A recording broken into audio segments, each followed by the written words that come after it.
My name is Juan Perez, and today we're going to be discussing the Battle of Takur Ghar, which was a battle during Operation Anaconda in Afghanistan in the early years of the Afghanistan War. We're going to talk about a quick summary of the events that happened during the Battle of Takur Ghar and then some lessons learned from this operation. So, a little bit of background information about Operation Anaconda. This was an operation that began 1 March 2002 and it ended 18 March 2002. The U.S. and coalition forces were attempting to destroy Al Qaeda and Taliban forces in the vicinity of the Shahi Valley and Arma Mountains. So if you look on the map here and follow my cursor, if you see on this depiction, you have Afghanistan here. The Shahi Valley is located on the eastern side of Afghanistan, a couple miles south of Gardez. The purpose of this operation was to prevent enemy escape through the mountains into Pakistan. This was an intent that was created because previously the outcome of the Battle of Tora Bora in December of 2001 was that the Al Qaeda and Taliban fighters were able to escape to the east through the mountains into Pakistan. So this operation was aimed specifically at preventing that same thing from happening. So let's talk about a brief concept of the operation. Surviving Al Qaeda forces were believed to be massing in the lower Shahi Valley. So if you look at this depiction here, this is the Shahi Valley. Right here on Objective Remington is the lower Shahi Valley, where it was believed that Al Qaeda forces were massing. The 101st Airborne and the 10th Mountain Division were supposed to establish blocking positions on the lower Shahi Valley. So again, if you follow my cursor, you can see these various units from the 101st and then the 10th Mountain establishing these blocking positions to the east. If you see the north-seeking arrow here, this will give you a little bit of a view of which direction this depiction is showing. Delta Force and DevGru operators were establishing OPs in the upper Shahi to conduct surveillance on enemy movements. This was Task Force K-Bar. Again, follow my cursor. If you see up in the upper Shahi Valley to the east, these operators from Task Force K-Bar were establishing observation posts along these various peaks to observe enemy movements and call in airstrikes as they tried to retrograde through the mountains. Friendly Afghan forces and special operations elements assaulted across Objective Remington to drive out the enemy forces. So Task Force Hammer was various soft units accompanied by the Afghan partner force. They were going to drive the enemy combatants through Objective Remington and out into the blocking positions where these different elements of the 101st and the 10th Mountain could corral them and engage them as they try to break through the mountains. So Task Force Hammer was the decisive operation, the maneuver operation, moving into Objective Remington. And Task Force Anvil were the blocking positions that were meant to stop that retrograde through the mountains. All right, so let's talk about the Takur Ghar Mountain, which is where this engagement that we're going to talk about happened. It's a 10,000-foot snow-capped mountain top that offered excellent fields of fire and observation into the southern approaches to the valley. So if you observe this map, you'll see, again, north-seeking arrow. Objective Remington is annotated by this blue circle. These red dots were supposed enemy force concentrations, and Takur Ghar is circled here in this yellow. This was the highest mountain peak in the objective AO. One of the key issues we're going to talk about here in a minute is that there was a lot of assets in the air that were providing ISR, which is intelligence, surveillance, and reconnaissance. Examples of this are AC-130 aircraft with optics on them, infrared optics that were able to identify enemy combatants from the air. One of the key issues that I'm going to bring up here in this presentation is how our reliance on this technology caused a detriment to the operation as a whole. So in terms of Takur Ghar, these friendly ISR assets that were observing Takur Ghar prior to the infiltration failed to identify concealed and fortified enemy positions that were on this mountaintop, to include a heavy machine gun.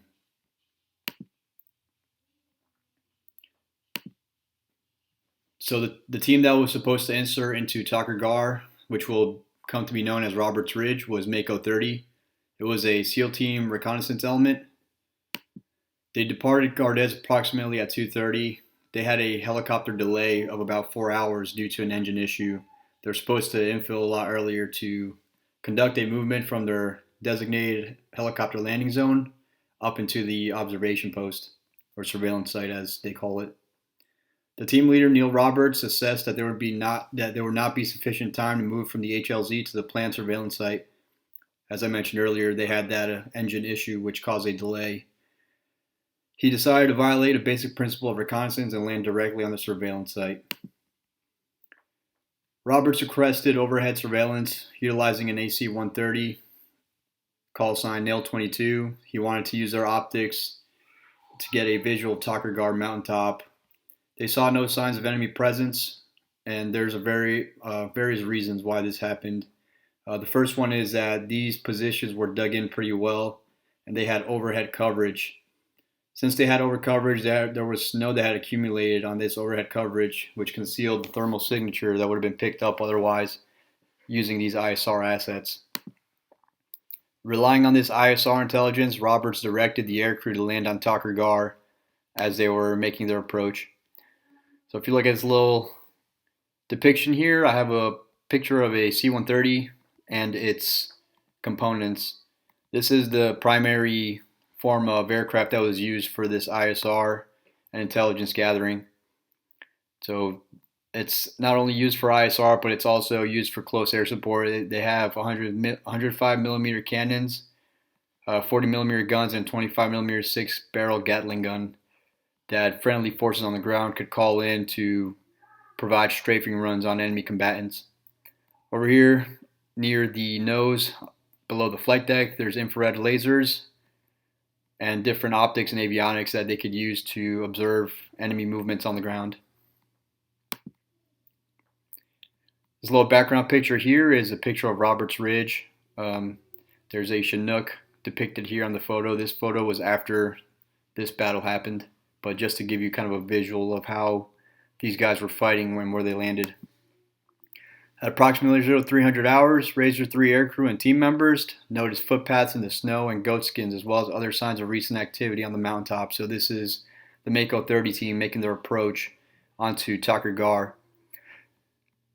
They considered aborting the mission because obviously there were signs of life there that the ISR assets failed to pick up and report to them. But as they were considering aborting the mission, an RPG slammed into the aircraft and machine gun fire ripped through the fuselage. As this machine gun fire ripped through the fuselage, it cut many hydraulic lines and fluid lines, which spilled out all over the inside of the aircraft, making the surface of the ground extremely slippery. As the pilot took all this enemy contact, he applied full force to the rotary wing aircraft to try to escape the kill zone. As this happened, Roberts was thrown from the open ramp, Neil Roberts being the team leader of the Mako 30 reconnaissance element. He fell approximately 5 to 10 feet onto the landing zone, where he then activated his IR strobe.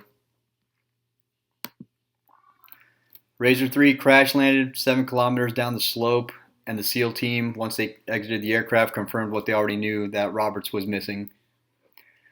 An AC-130 on station conducted a handover around the time Roberts fell, so there was no overhead surveillance or support of the time period when Roberts fell, nor was there any situational awareness of the situation, and the new AC-130 crew coming on station did not have the grid coordinates to Takur Ghar. So this was a failure of the AC-130 that was currently on station and the new one to conduct a proper handover of information and what the situation on the ground was, which further exacerbated the situation here on the ground.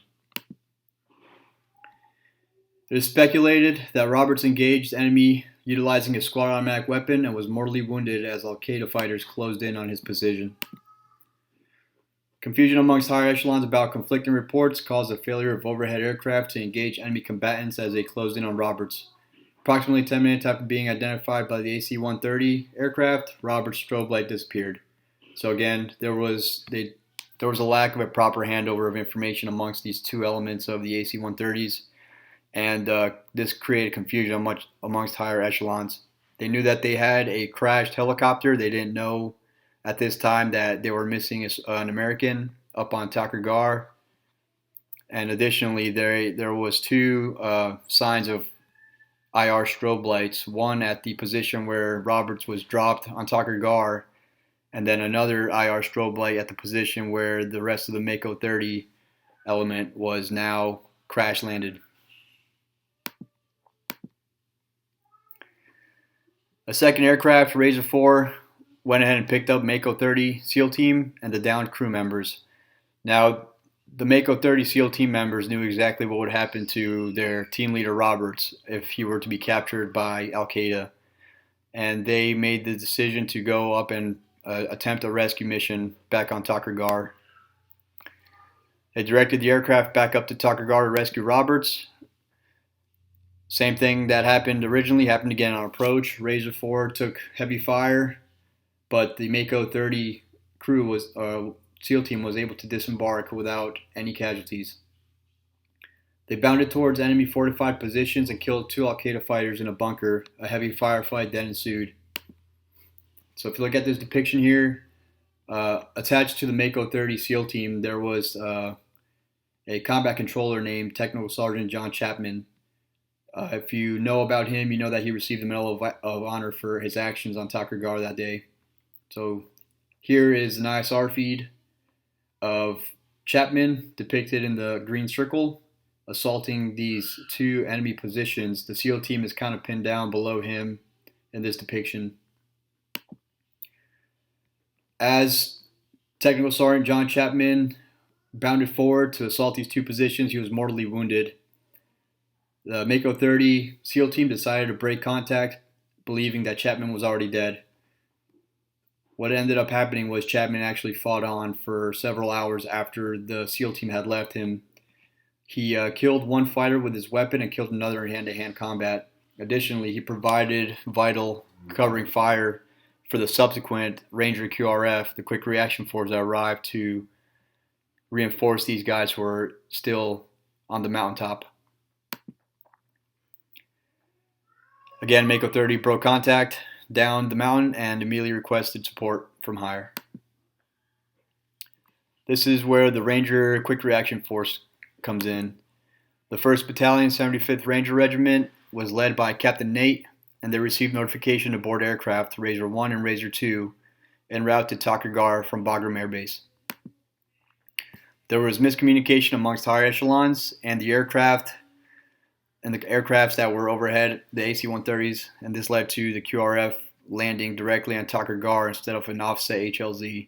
The situation on the ground was not communicated well, and it was not relayed that the Takur Ghar HLZ was an active HLZ with enemy fighters who had a machine gun and RPGs. The Air Force rules prohibit the use of AC-130 support in daylight, so this Ranger QRF arrived without any air support from above. The QRF force on Razor 1 immediately was met with RPG and machine gun fire, causing a crash landing of the aircraft and immediate death of the right side door gunner. A Ranger was killed inside the aircraft and two others were gunned down as they exited the aircraft. So if you look at this depiction here, this is kind of a little terrain model of what the Ranger QRF looked like when they arrived on Takur Ghar. Here is the Chinook. Casualties were maintained inside. You have enemy combatants up here on the high ground on this bunker, and there's two trees up here that provided them with cover and concealment. Chapman's body was inside one of these bunkers, and Robert's helmet and along with his other equipment was located here at the bottom of this rocky hill. The Rangers were in this defilade, the only cover they pretty much had, fighting uphill against the Taliban with little to no air support. Give you a minute to kind of look at this picture over.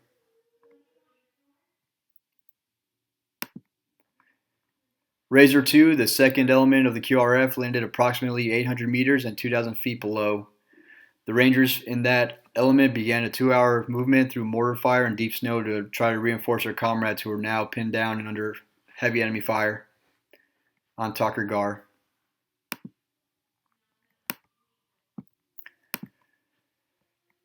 So Captain Nate Self had a combat controller attached to him,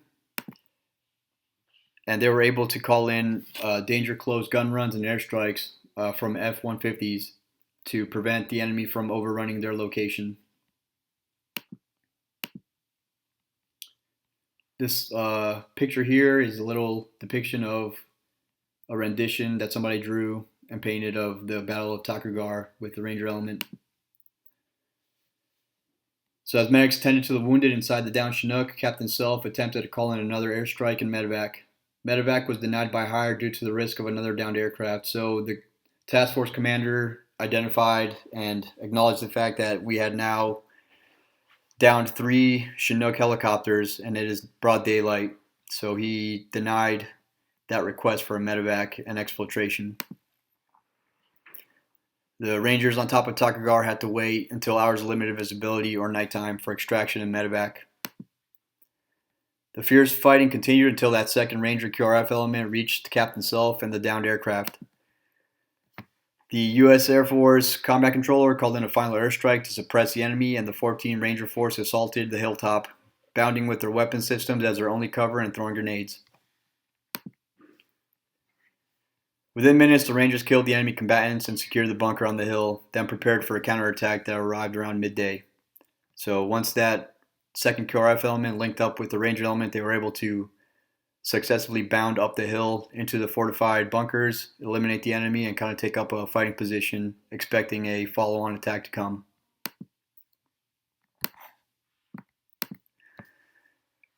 Once that counterattack did come, it came from the downslope where they had the casualties on the opposite side of the Chinook staged with the medics. Pararescueman Jason Cunningham was wounded and succumbed to his wounds 7 hours later as the element awaited for nightfall to be extracted. Finally, after the fierce fighting ended, at approximately 2015, 4 aircraft arrived to extract the Ranger QRF force and SEALs from Takur Ghar. So as all this was happening on Takur Ghar, it's important to know that all the surrounding high peaks in the general area were occupied by Delta Force operators and other reconnaissance elements. Due to the fact that they're there, they were able to call in many close air support strikes and kind of stop the enemy from massing on their location on Takur Ghar and taking out that element.